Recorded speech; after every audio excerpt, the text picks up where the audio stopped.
আপনার জন্ম যদি এই শহরে হয় তবে হয়তো ছেলেবেলার সেই বেহালা বাজানো লোকটাকে দেখেছেন যৌবনেও।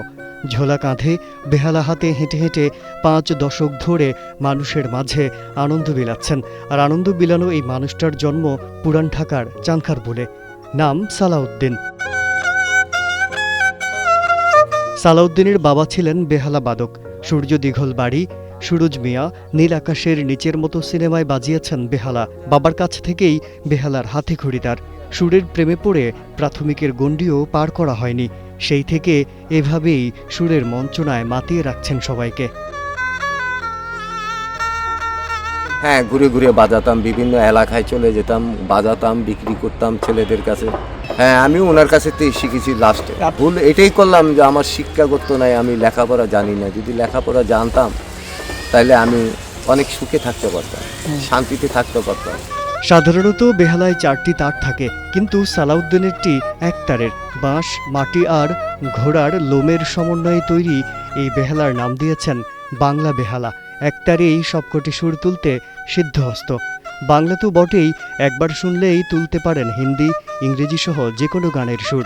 পারেন আমাদের দেশাত্মবোধক গানের কঠিন টানের সুরও।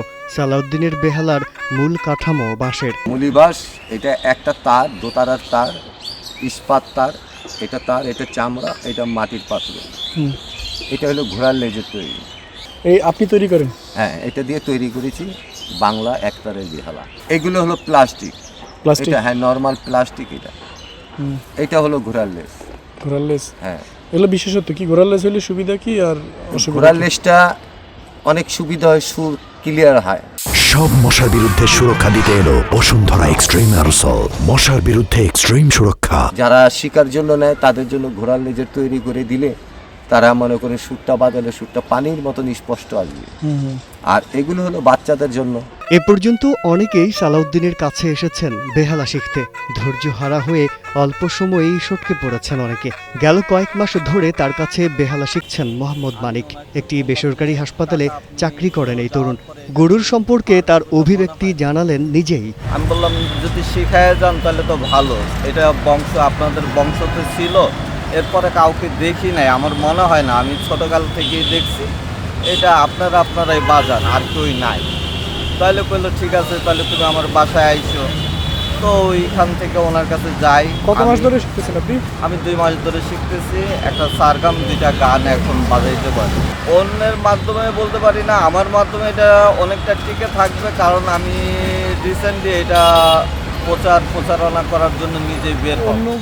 ব্যক্তিজীবনে 2 সন্তানের জনক সালাউদ্দিন। ছেলেটা মানসিক ভারসাম্যহীন, এখানে সেখানে ঘুরে বেড়ায়। মেয়ে এবং নাতনিকে নিয়ে থাকেন সালাউদ্দিন। সংসারে একমাত্র উপার্জনক্ষম ব্যক্তি তিনি। বেহালা বিক্রি করে যা পান তা দিয়েই কোনো মতে দিনাতিপাত করেন তিনি।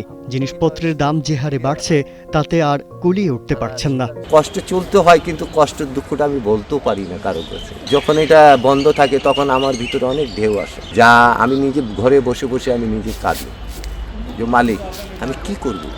এই যে রোজার মাস, আমার অনেক কষ্ট। দিনভর মানুষকে বিনোদন দেওয়া সালাউদ্দিনের দিন শেষে থাকতে হয় অনেক কষ্টে। নেই কোনো মাথা গোজার স্থায়ী ঠিকানা। তাই তো প্রধানমন্ত্রীর সহযোগিতা চেয়েছেন তিনি। আমার এতটুকু আবদার তারেক জিয়ার কাছে যে আমার থাকার মতন এক মুঠ মাটি নেই, আমাকে একটা ব্যবস্থা উনি যাতে করে দেন। উনি অনেক লোকের উপকার করছেন।